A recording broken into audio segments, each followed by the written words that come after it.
Oi, meu povo, beleza? Então, há alguns anos, né, eu falei com um amigo meu que faz filosofia e eu lembro que ele é muito fã do Kant e eu falei assim, mano, como é que eu faço pra começar a estudar Kant? Ele falou, aí que tá, você não começa por Kant. E aí ele me sugeriu uns livros lá e foi assim que eu comecei a minha trajetória com a filosofia, que é bem leiga, bem aos poucos, mas eu considero a filosofia importantíssima e né? Para mim só está abaixo da teologia. E, bom, ele falou para mim que não se começa com Kant, porque Kant é difícil e tudo mais, mas aqui estou eu para indicar para vocês um livro que dá sim para começar por Kant, que é Resposta à pergunta o que é esclarecimento e outros textos. Essa edição eu recebi da Companhia das Letras. Muito obrigada, Companhia das Letras. É o famoso eu fui buscar cobre e encontrei foi ouro. E essa edição tá maravilhosa, trazida diretamente do alemão, então eu recomendo que vocês comprem ela. E essa edição tem um diferencial, porque, né, como diz aqui no título, é resposta à pergunta o que é esclarecimento e outros textos. Então, você vai encontrar outros dois textos importantes aqui do Kant, e nas outras edições só costuma ter resposta à pergunta o que é esclarecimento. Então vamos lá, né? Esse livro me surpreendeu de tal forma, porque eu achei que ia ser, sei lá, só mais uma leitura na minha vida de filosofia, mas foi transformadora. Aqui o Kant vai falar de diversos assuntos de filosofia, de política, de religião, liberdade, de uma forma magistral. Não é à toa que ele é um dos maiores filósofos de todos os tempos. Esse homem era extraordinário, né? Então, assim, vou até mostrar aqui pra vocês o tanto de coisa que eu marquei. Gente, esse livro tem 100 páginas, tá? Mas pra mim pareceu 500, porque tanto conteúdo incrível. E eu vou tentar passar pra vocês um pouco do que esse livro é, porque é impossível, a não ser que vocês leiam e vocês vão tirar suas próprias conclusões. Mas assim, é muito legal esse livro. Por que eu dei 5 estrelas? Por que eu favoritei esse livro? Porque eu e o Kant pensamos de uma forma muito parecida. E aí, quando você para pra pensar, mano, eu sou um mero mortal, sabe? Sou um mero mortal. Não sou intelectual que nem esse cara era, porque esse cara era extremamente intelectual. E meus pensamentos batem com o dele, aí eu fico pensando assim, talvez eu não esteja indo tão mal na minha vida, né? Talvez eu não esteja defendendo coisas tão erradas assim. Porque o Kant era muito inteligente. Então, eu fico muito feliz. E eu quero falar um pouco para vocês sobre o que o Kant defendia. Primeiro eu vou ler aqui, né, o currículo dele. O currículo que ele mandou fazer na Lan House, claramente, né? Aqui. Immanuel Kant nasceu em 22 de abril de 1724 em Königsberg, Prússia, né, atual Alemanha. Estudou filosofia, matemática e teologia na universidade local e trabalhou como tutor privado até 1755, quando recebeu seu título de mestre. Pouca coisa, né? Como vocês podem perceber. Permaneceu como professor por 15 anos, enquanto também trabalhava na biblioteca do palácio, até que em 1770 se tornou professor de lógica e metafísica. Em 1781 publicou seu livro mais famoso, Crítica da Razão Pura, seguido por Crítica da Razão Prática e Crítica do Julgamento. Esses livros fizeram de Kant a figura mais importante da filosofia alemã do século XVIII. Faleceu em 12 de fevereiro de 1804. E esse livro é traduzido por um grande estudioso de filosofia, como eu disse mais uma vez, diretamente alemão. E é assim, por que esse livro é tão bom para começar em Kant? Porque é super fácil de entender. Simples. O meu texto preferido foi justamente o primeiro, que é resposta à pergunta o que é esclarecimento, e é por isso que eu vou focar mais nele, e ele é o mais curtinho também. E aí vai aumentando de dificuldade conforme os outros textos. Os outros dois textos que temos nesse livro é a ideia de uma história universal em perspectiva cosmopolita, que já é um pouquinho mais difícil de entendimento, mas também tranquilo. E sobre a paz perpétua, um projeto filosófico. Esse é o mais difícil, na minha opinião, que tem termos mais filosóficos, mas também não é impossível a leitura, é tranquilo também. Então são 3 textos muito bons que tem nessa edição. E o que eu mais gostei foi a pergunta que é esclarecimento, justamente porque para mim é o que mais se adequa à nossa realidade. E o que eu mais concordei com Kant nas coisas que ele aborda aqui. Então, gente, eu vou falar aqui pra vocês um pouco do que eu sei sobre o Kant e também, né, numa fonte mais confiável, que é meu amigo que faz filosofia, as coisas que ele me ensinou sobre o Kant. Então, assim, o Kant, ao contrário do que muitos pensam, ele não morreu racionalista. Ele foi racionalista por um período da vida dele, só que depois ele defendeu uma ideia que ele criou chamada criticismo. E para isso, né, como nem todo mundo é obrigado a saber essas coisas básicas da filosofia, eu vou explicar basicamente para vocês o que significa racionalismo e empirismo, para quem não entende. Então, assim, basicamente, dentro da filosofia, a gente tem as duas principais maneiras de ver as fontes de conhecimento, como nós adquirimos conhecimento. A visão empirista basicamente acredita que os nossos conhecimentos são a posteriori, ou seja, adquiridos pela experiência sensorial, certo? E aí, quando a gente fala de empirismo, um grande representante é o John Locke. Ele tem aquela ideia de que o ser humano é uma folha em branco. Então, tudo que a gente aprende é através da experiência, tá? Então, isso aí é empirismo puro. E aí, o racionalismo, ele já tem uma ideia diferente. Ele acredita que o nosso conhecimento é inato, ou seja, é a priori, já vem com a gente, certo? Então, não é adquirido pela experiência, e sim, é uma coisa que vem com a gente.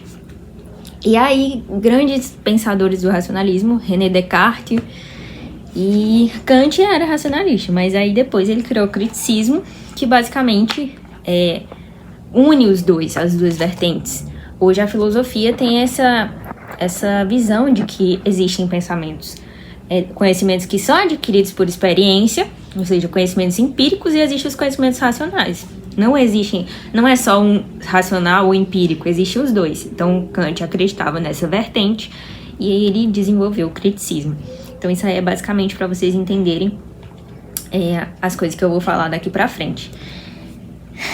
O texto, a pergunta o que é esclarecimento, ele já inicia de cara falando o que é esclarecimento, né? Então, assim, o Kant é muito objetivo.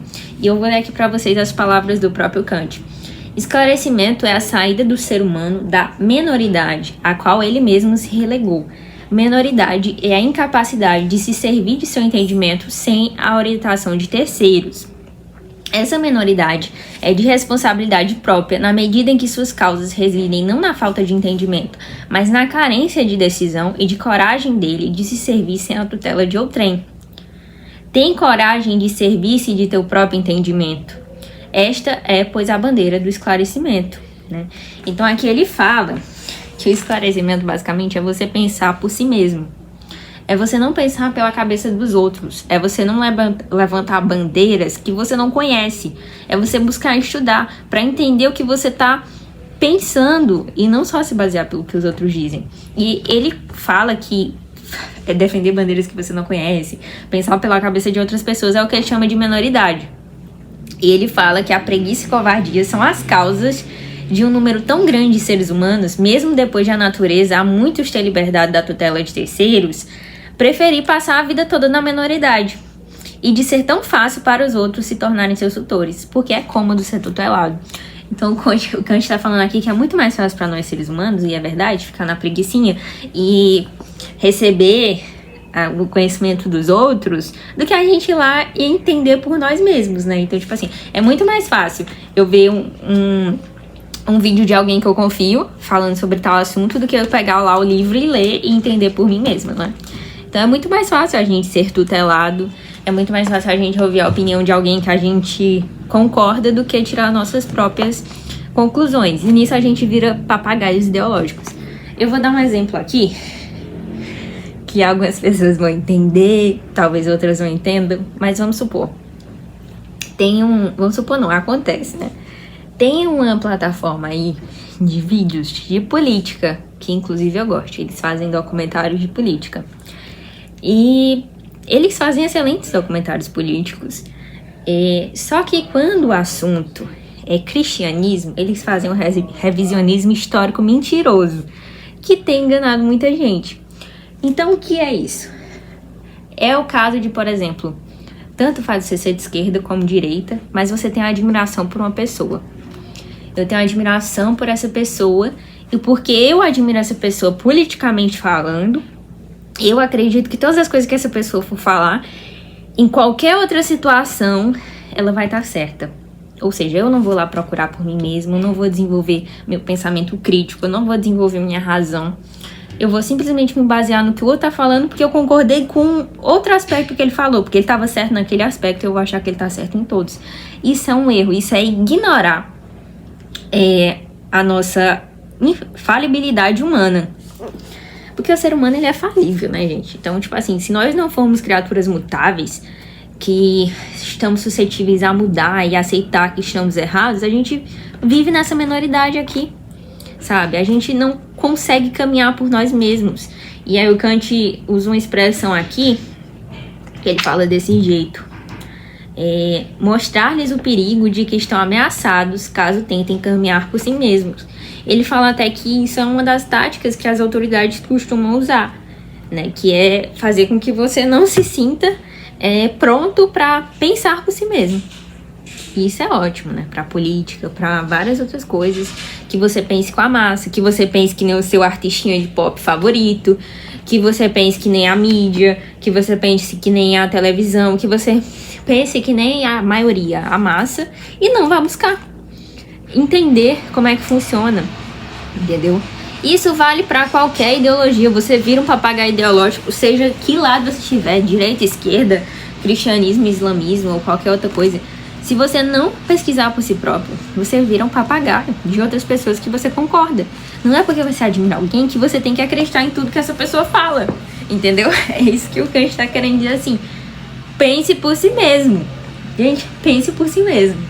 Então, assim, eu já fui ganhada desde o começo aqui pelo livro. E eu tenho visto muito isso acontecer, sabe? As pessoas ficam cegas. Elas colocam em pessoas ídolos.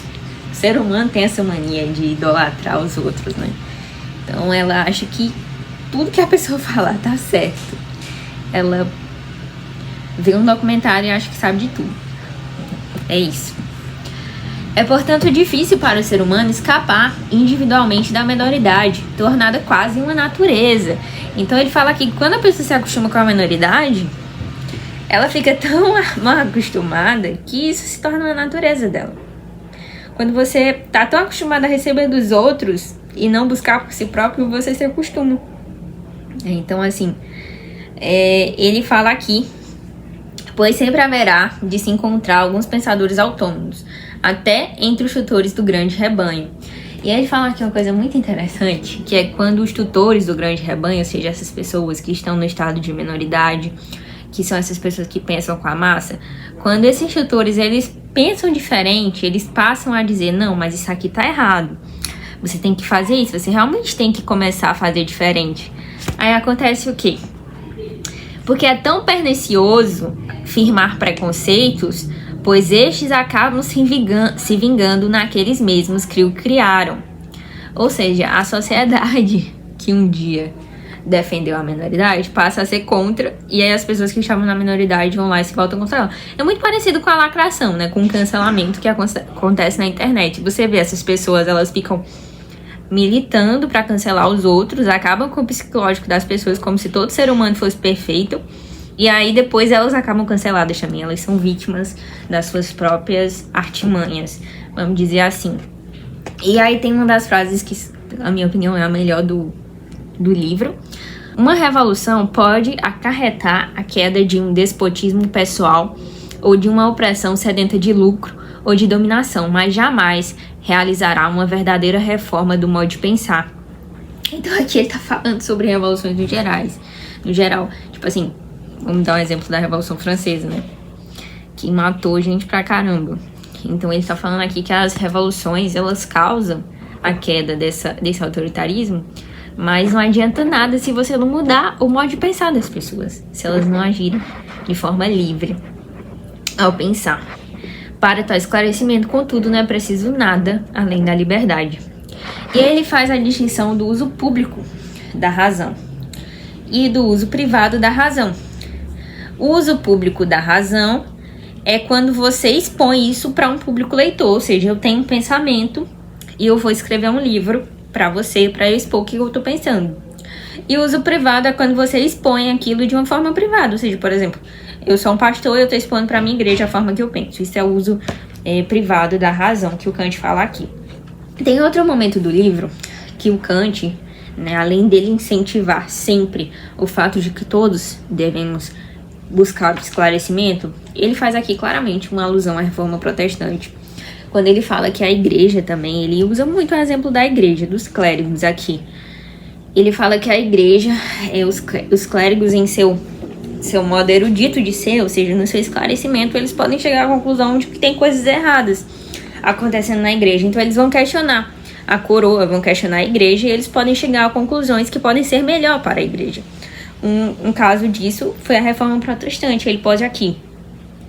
Ele fala aqui: segundo seu conceito de um melhor conhecimento, por uma vivência religiosa diferente, sem contudo impedir os demais de manter-se fiéis à forma tradicional.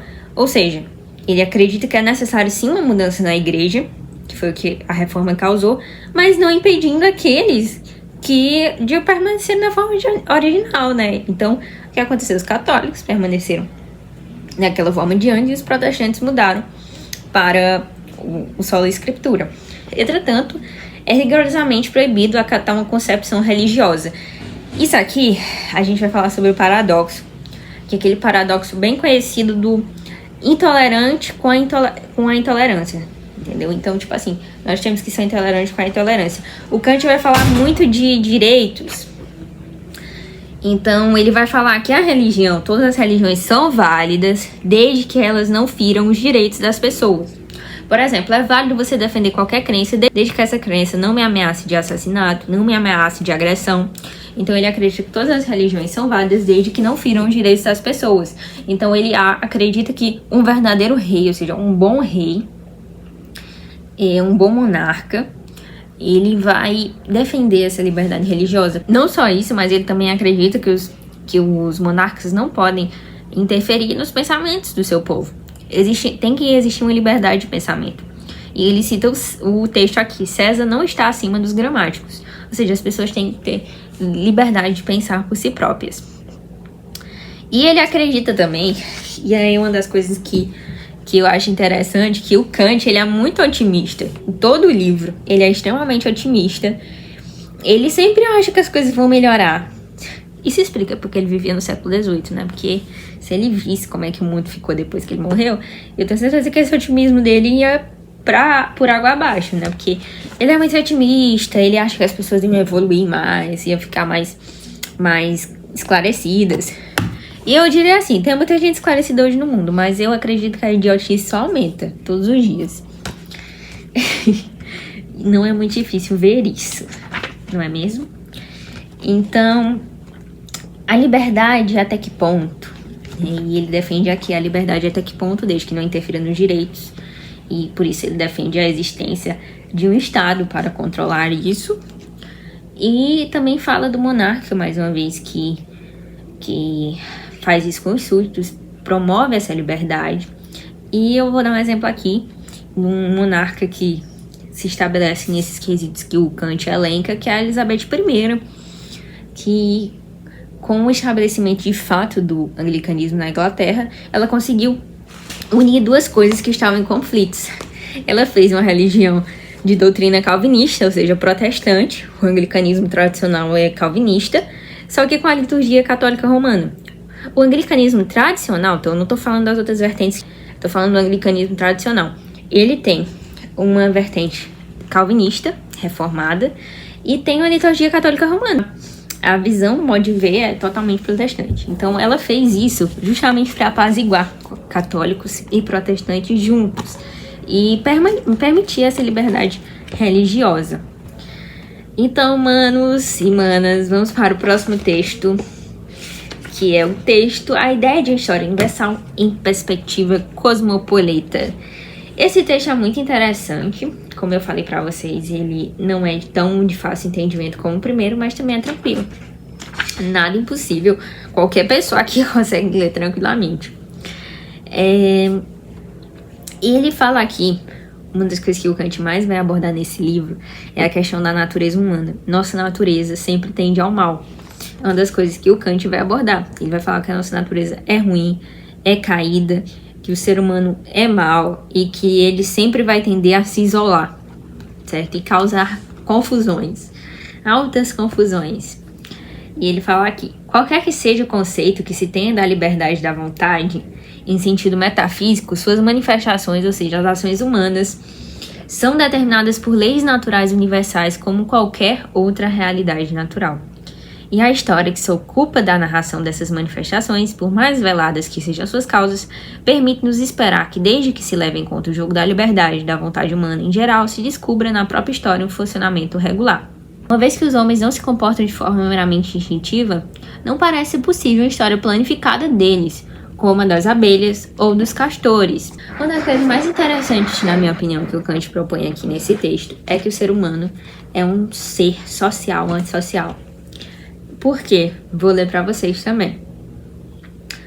Por antagonismo, né, que é a maneira que o ser humano está na sociedade vendo as coisas, ele fala: por antagonismo, entenda aqui a sociabilidade antissocial dos seres humanos, isto é, a sua tendência de reunir-se em sociedade combinada com constante resistência que todo momento ameaça desintegrar a sociedade.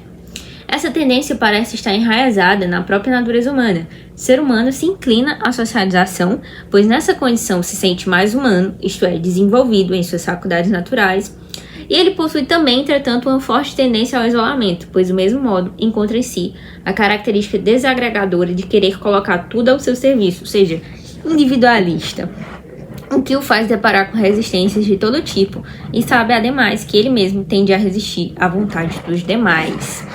Por que o ser humano se submete? Porque ele fala que é a necessidade que constrange o ser humano. É a necessidade que constrange o ser humano. De outra forma, tão ansioso por liberdade total, ele se submete a um tipo de coerção. Trata-se da maior de todas as necessidades, a que os seres humanos se submetem por si mesmos, pois suas tendências impedem-nos de conviver num estado de liberdade sem péias. Então, ele está falando aqui que a liberdade, ela vai até certo ponto, até o ponto, né, em que o ser humano ele não consegue se domar sozinho, né? E tem um texto nesse meio aqui, que também é relacionado à natureza, que o Kant vai falar sobre Deus. E é muito interessante, gente, eu vou deixar claro aqui, esse não é um livro cristão, esse é um livro de filosofia.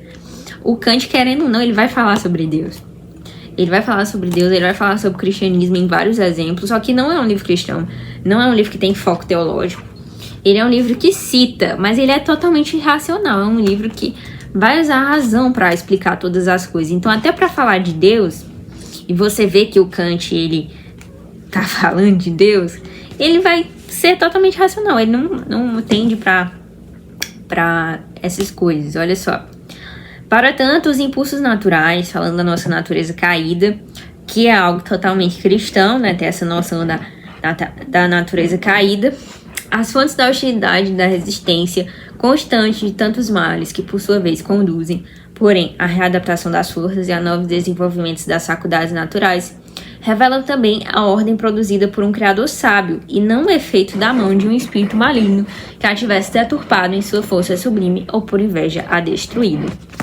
E aí, como o vídeo já tá ficando bem grande, gente, e eu ainda tenho que falar sobre o terceiro texto, eu vou falar dos assuntos mais interessantes que eu gostei que o Kant abordou aqui, que é a questão das formas de governo e as formas de organização. E eu gostei muito porque ele fala sobre a democracia. O Kant tem uma opinião bem negativa a respeito da democracia, opinião que eu compartilho também. Para quem não sabe, eu fui libertária anarcapitalista por 4 anos. Eu não sou mais, já tem um tempo aí. Por motivos que eu não vou dizer aqui, porque não é o foco do vídeo. Mas por conta desses meus estudos, que eu passei muito tempo da minha vida estudando economia e política e essas coisas, que eu me deparei, né, com um livro que é na minha opinião, um dos melhores livros do libertarianismo, apesar de eu ter minhas discordâncias hoje em dia, que é o Democracia, o Deus que Falhou. Gente, deixando claro que quando eu falo que eu não gosto da democracia, eu estou falando da democracia como forma de governo. Não é porque eu sou contra a liberdade e a favor das ditaduras, não. Estou falando democracia como forma de governo. Nesse livro, né, o Hoppe, que é o autor do Democracia, o Deus que Falhou, ele vai falar por que a democracia é ruim e tal. Ele tem ideias muito interessantes e o Kant vai falar sobre isso aqui nesse livro. E essa é uma das partes que eu mais gostei e eu quero passar aqui pra vocês. Eu acredito que muita gente não sabe disso, dessas diferenças que existem entre democracia e república, o que realmente é democracia e o que é república. Vamos lá! Então a gente vai entrar agora no terceiro texto, que é sobre a paz perpétua. E justamente o nome do texto, quer dizer, é exatamente o que quer dizer sobre a paz perpétua. Ele vai tratar sobre como Kant ele tem essa ideia de paz perpétua, de como nós podemos conciliar nossa natureza ruim com o Estado e como o Estado pode ajudar a trazer essa paz perpétua, qual é o sentido certo. Então o Kant ele propõe que exista um federalismo, que seria tipo uma união dos Estados, que poderia garantir essa paz aí. Bom, eu não vou detalhar tanto essa questão, mas não é a ONU, tá, gente? Que a ONU claramente não dá certo, né? Mas, enfim, eu não vou entrar nessa questão agora. Eu vou entrar primeiro nessa questão que eu queria falar pra vocês sobre a democracia e a república. E esse texto, ele é o maior de todos. Ele pega metade do livro, ou seja, tem cerca de 50 páginas, enquanto os outros... acho que tem umas 20 e poucas páginas cada um, ou mais que isso. O terceiro texto, ele é o maior de todos. Então aqui vamos falar desse assunto, república versus democracia. O Kant fala aqui, para que não se confunda a Constituição republicana, porque o Kant vê a Constituição republicana como uma coisa mais moral, ou seja, para um Estado dar certo, ele teria que ter uma Constituição republicana. E aí ele vai diferir a Constituição republicana da democracia, porque muita gente pensa que é a mesma coisa, e o Kant vai falar que não. Ele fala assim, para que não se confunda a Constituição republicana com a democrática, como costuma acontecer, deve-se observar o que se segue. As formas de Estado podem ser classificadas segundo a diferença das pessoas que exercem o supremo poder do Estado, ou segundo o modo de governar o povo, seja quem for seu governante. A primeira chama-se efetivamente a forma de soberania, da qual só há 3 tipos possíveis, ou seja, falando das formas de soberania, tem 3 tipos. Quando a soberania é exercida por um só, quando a soberania é exercida por coligados entre si e quando a soberania é exercida por todos. E aí são chamados de autocracia, aristocracia e democracia. Vocês entenderam até aí, né? Se não entenderam, voltem. Ou o poder do príncipe, né? Ou da nobreza e do povo. E a segunda é a forma de governo, formas regimines que chamam, e refere-se ao modo baseado na Constituição, no ato da vontade geral pela qual a massa se torna um povo.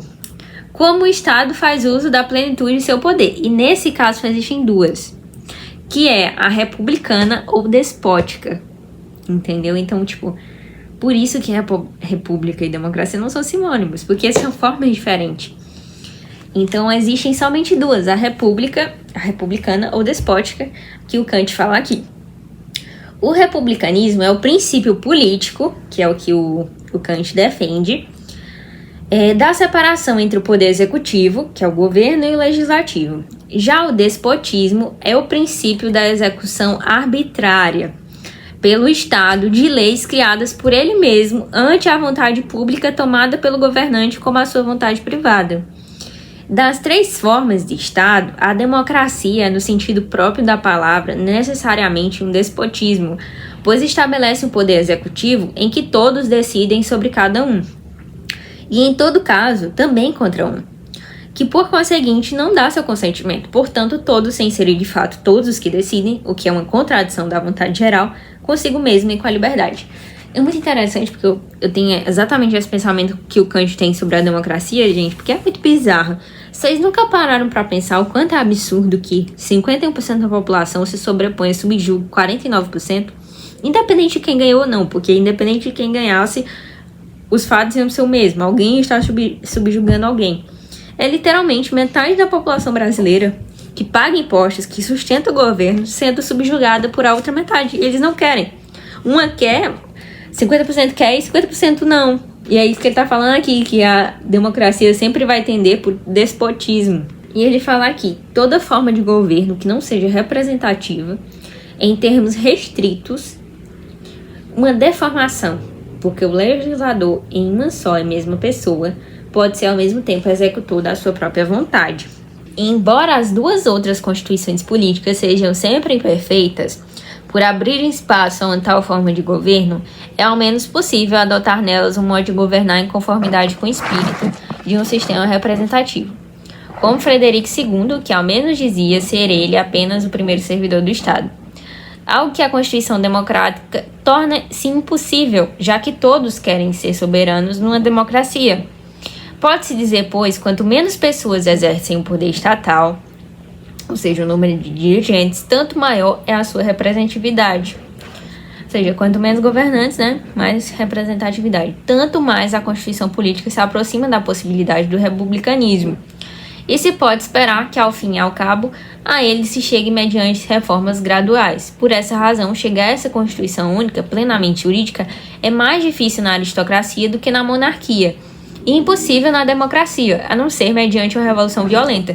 Então ele fala que a única forma de você conseguir uma representatividade verdadeira dentro da democracia é literalmente por meio de uma revolução. Não tem outra maneira. E então ele fala aqui que a monarquia seria o menos nocivo, né? Então, assim, a aristocracia seria um pouco mais nociva e a democracia seria impossível. Nenhuma das assim denominadas repúblicas antigas conheceu esse sistema. Então, ele estava falando que os países que se denominavam repúblicas nunca foram repúblicas verdadeiramente. E acabaram por se dissolver no despotismo, o qual, sob o poder supremo de um só, é ainda o mais suportável de todos os despotismos. Ou seja, ele está falando que a monarquia é ainda o mais suportável dos despotismos.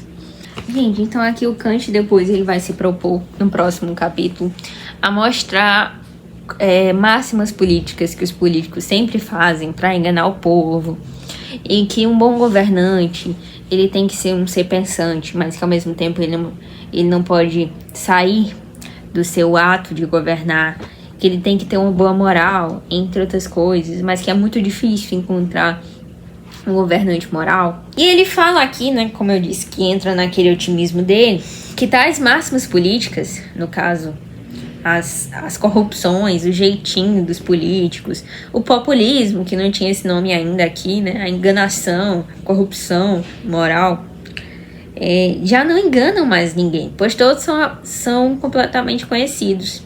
Todas essas mentiras que os políticos contam são amplamente conhecidas. Eu até coloquei aqui, não sei se vai dar pra ver, eu postei lá no Instagram. O Kant não conhecia o Brasil, né? Porque se ele visse o Brasil, ele ia saber que os políticos, sim, continuam inventando as mesmas mentiras. E mesmo que eles esfreguem na cara do povo, olha como eu sou corrupto, as pessoas vão lá e votam neles. E aí, é isso aí.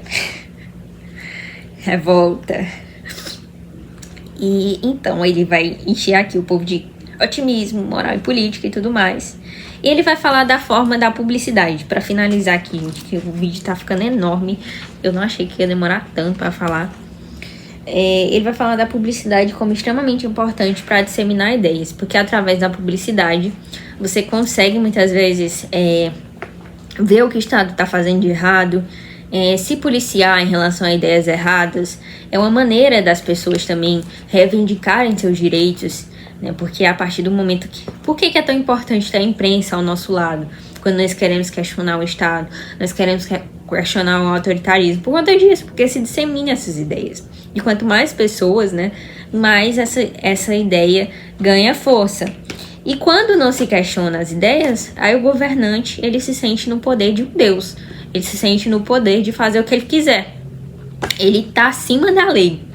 Como um tal ministro aqui do Brasil que acha que está acima da lei, né? E que, literalmente, se ele souber que eu tô falando dele aqui, ele censura esse vídeo. Porque ele vai dizer que eu estou cometendo crime contra a liberdade democrática do país. E é isso, minha gente. Esse livro aqui é muito bom. Eu acredito que eu gostei mais do primeiro texto, porque são assuntos que eu estou mais dotada, assim, de acreditar. Tem uma parte bem interessante que eu separei aqui pra vocês pra falar. É que como nesse último texto ele foca na paz perpétua, ele vai dizer Ele vai dizer várias maneiras que ele acredita que os estados podem usar para chegar nessa paz perpétua. Ele fala aqui sobre como as pessoas, inclusive os filósofos, muitas vezes veem a guerra como uma coisa positiva. Ele fala que a guerra é uma coisa natural no ser humano por conta da sua maldade, mas ele não vê a guerra como uma coisa boa, assim, no sentido de que multiplica os homens maus. E aí ele fala isso aqui que eu achei muito bonito, que o Kant coloca. Além de falar que só pode existir uma única religião válida para todos os homens em todos os tempos, Kant fala que depois de toda a guerra as pessoas deveriam fazer uma festa de agradecimento a Deus e pedir perdão pelo tanto de gente que mataram, pelo tanto de crime bárbaro que cometeu, e cantar ao Senhor dos Exércitos, porque pelos absurdos que cometeram com os povos. Então é isso, minha gente. Eu queria dizer que eu gostei muito desse livro. Mas provavelmente quando eu terminar de editar, vou ver que eu deixei de falar alguma coisa. Gente, eu falei pra vocês que eu ia esquecer de alguma coisa, né? Eu esqueci de falar sobre essa questão do Kant com a teologia e filosofia. E diz assim: afirma-se que a filosofia, por exemplo, é serva da teologia, mas não se vê muito bem se ela vai à frente de sua digna senhora com a tocha ou se a segue carregando a cauda. Até retorna ao que eu falei no começo, né? Que eu vejo a teologia como superior à filosofia.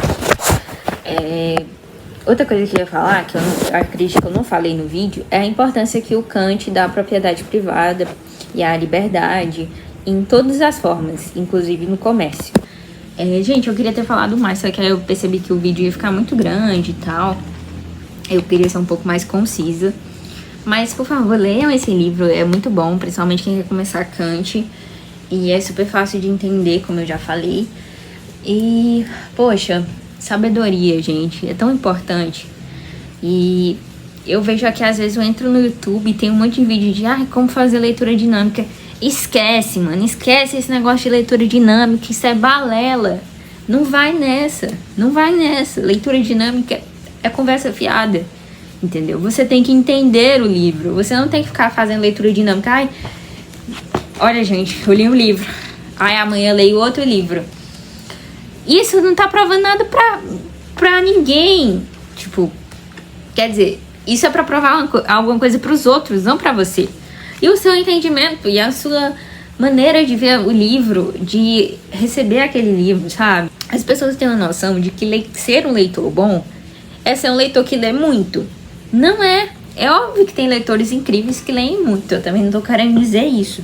Eu tô querendo dizer que você não é menos leitor, mais leitor que eu, porque você lê 100 livros ou porque eu leio 50. Ou porque você lê 5 e eu leio 10. As leituras das pessoas são diferentes e o principal foco tem que ser o entendimento. Eu já me cobrei muito em relação a isso, sabe? Essa questão de número de leitura, e isso não me levou a nada. Só me deixou depressiva, mal e com ressaca literária. Então é isso. Então pensem por si próprios, independente da ideologia que você defenda. Não seja uma pessoa radical também. Porque assim, se eu fosse deixar de seguir as pessoas que eu gosto no Booktuber, porque tem um pensamento político diferente do meu, eu não ia seguir mais ninguém. Porque a maioria pensa diferente de mim. Mas se o foco da pessoa não é falar sobre política, se o foco da pessoa não é falar sobre a coisa que discorda, não tem problema nenhum seguir. Não tem problema você consumir um conteúdo que você discorda, entendeu? É sempre bom você entrar em contato com coisas que você não conhece, até pra você entender o que você tá discordando. E sabe, eu falei esse monte de coisa aqui sobre o Kant e eu poderia estar mentindo, né? Eu poderia simplesmente ter inventado essas coisas que eu li aqui. Olha, eu não inventei, gente. Vocês podem ler e ver que eu não inventei. Por exemplo, vou dar um exemplo aqui. Mais um exemplo, que eu sou dessas. Eu gosto muito do pastor Augusto Nicodemos. Só que tem coisas que ele defende que eu sou contra. Que eu não concordo 100%. Aí quer dizer, tipo, eu não preciso deixar de gostar do pastor Augusto Nicodemos. Continuo achando ele um dos melhores pregadores do Brasil. Só que eu questionei certas coisas que ele falou, que eu não concordo. Entendeu? Eu continuo gostando da pessoa, admirando ela. Só que eu não preciso concordar com tudo e achar que tudo que ela fala tá certo.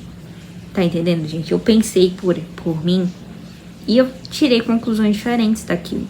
Talvez um dia o pastor Nicodemos veja que ele estava errado, ou talvez um dia eu veja que ele tá certo. Mas é assim que as coisas funcionam. E é isso. E aí eu quero deixar pra vocês versículos, né? Porque, gente, eu sou cristã. Porque o cristão, ele quer meter a Bíblia em tudo, de alguma maneira. coisa que eu percebi depois que eu me converti é que tudo que eu leio, eu tô lendo As Vinhas da Ira agora, quem me segue no Scooby está vendo nos comentários, tudo que eu leio agora eu tenho uma visão bíblica das coisas, sabe? Eu sempre tô vendo, isso aqui tá contra a Bíblia ou não. Entendeu? Óbvio que eu não vou deixar de gostar do livro porque fala coisas que eu discordo. Não é isso que eu tô querendo dizer. É que a gente sempre vai tentar encontrar cristianismo nas coisas, ver uma visão cristã nas coisas. É tipo o que o Kant faz aqui, sabe? Ele é extremamente racional, mas você vê que uma hora ou outra ele mete um cristianismo, do nada, sabe? Porque sempre a nossa cosmovisão do mundo, seja cristã, seja de outra religião, vai influenciar na forma que a gente vê as coisas. E aí eu quero encerrar com versículos bíblicos sobre o assunto que o livro trata. O primeiro está aqui em Provérbios 15, 7. Os lábios dos sábios derramam conhecimento, mas o coração do tolo não faz assim. Os ouvidos que atendem à repreensão da vida farão a sua morada no meio dos sábios.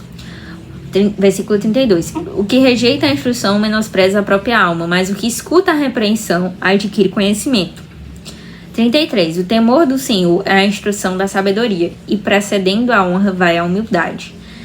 Provérbios 16, 16. Quão melhor é adquirir a sabedoria do que o ouro, e quão mais excelente é adquirir a prudência do que a prata. Provérbios 17, 24. No rosto do entendido se vê a sabedoria, mas os olhos do tolo vagam pelas extremidades da terra. O que possui conhecimento guarda suas palavras, e o homem de entendimento é de precioso espírito. Até o tolo, quando se cala, é reputado por sábio, e o que cerra os seus lábios é tido por entendido. E por fim, Jeremias 17, do 9 ao 10. Enganoso é o coração, mais do que todas as coisas, e perverso, quem o conhecerá? E o Senhor esquadrinha o coração, eu provo os pensamentos. E isso para dar a cada um segundo os seus caminhos e segundo o fruto das suas ações. Então, gente, eu trouxe essa passagem de enganoso o coração porque o Kant fala o tempo todo sobre a nossa natureza humana, quanto é enganosa. Então, espero que tenham gostado. Eu já tô vendo que eu vou esquecer de alguma coisa, que eu vou achar ruim depois que eu vou ficar vendo esse vídeo e falar, meu Deus, esqueci de falar isso. Mas foi, né, meu povo? É isso aí. Leiam esse livro. Entrou para as melhores leituras do ano e da vida. E um apelo à Companhia das Letras. A Companhia das Letras nem vai ver esse vídeo, mas tudo bem. Para fazer uma coleção aí do Kant, traduzido com esse mesmo tradutor aqui, diretamente do alemão, e com os grandes livros dele, Crítica da Razão Pura, entre outros, que a gente precisa. Infelizmente tem um déficit de filosofia muito grande nesse país. É muito difícil você achar traduções boas, ou é muito difícil você encontrar preços baratos, porque não tem muita demanda, logo o preço é lá em cima. Então eu queria muito que a Companhia das Letras fizesse um projeto de Platão, de Kant, grandes filósofos aí, em edições bonitas, que a maioria das edições filosóficas também são bem zoadinhas. Mas é isso. Recomendadíssimo, gente. Um beijo no coração, que Deus abençoe vocês. E eu vou recomendar, né? Crente é assim mesmo. Eu vou recomendar uma pregação. 2 pregações, na verdade, do pastor José Mabessa, que eu gosto muito. Vou deixar aqui embaixo. Quem gosta de pregação, assiste aí. É isso, é nóis. E não tenho mais nada pra dizer, só que obrigado por ter assistido até o final.